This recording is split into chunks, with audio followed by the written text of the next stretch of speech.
नर्मदे हर, जय भाटेश्वर, जय बालाजी सरकार। हम आ गए हैं पुनः मां नर्मदा के तट पर, ग्वारी घाट जबलपुर।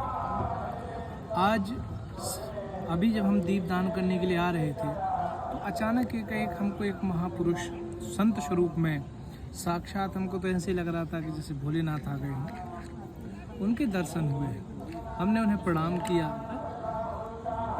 उन्होंने पूछा कि आचार्य जी कहाँ जा रहे हैं। तो हमने उनसे निवेदन किया कि हे साधु महाराज, हम नित्य अपने भक्तिधाम परिवार के सदस्यों के लिए उत्तरोत्तर वृद्धि की कामना को लेकर के नर्मदा तट पर आकर के हम दीपदान करते हैं नित्य।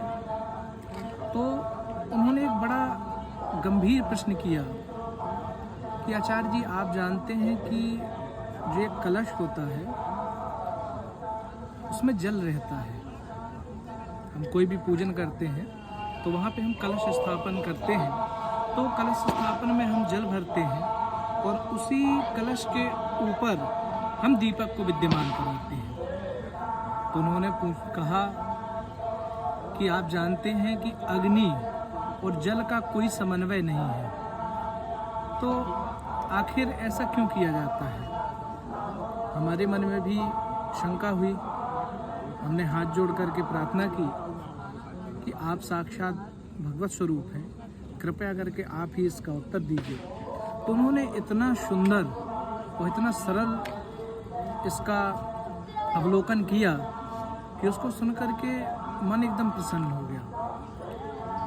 उन्होंने कहा कि जो जल होता है, जल शीतलता का प्रतीक है।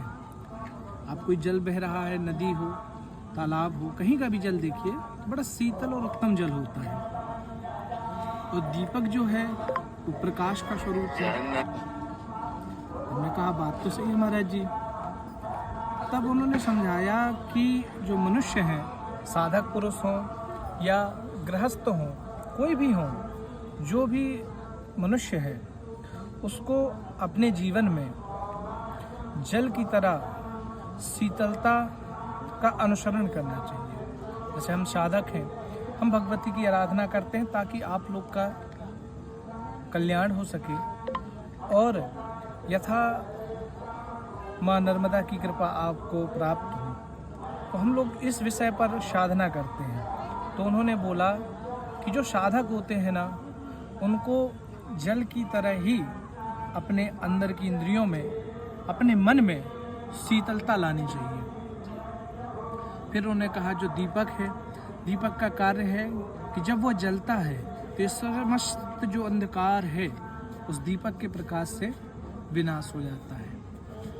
तो साधक को ये भी चाहिए कि जो हमारे अंदर जो इंद्रियां हैं, काम वासना रूपी या कोई भी दुर्गुण भावना वाली जो भी इंद्रियां हैं या मन में ऐसे भाव व्यक्त होते हैं, तो वह जो दीपक है वह जलते हुए उन सभी विषयों को नष्ट कर देता है। इसलिए मनुष्य को जल की तरह शीतल और दीपक की तरह प्रकाशमान होना चाहिए।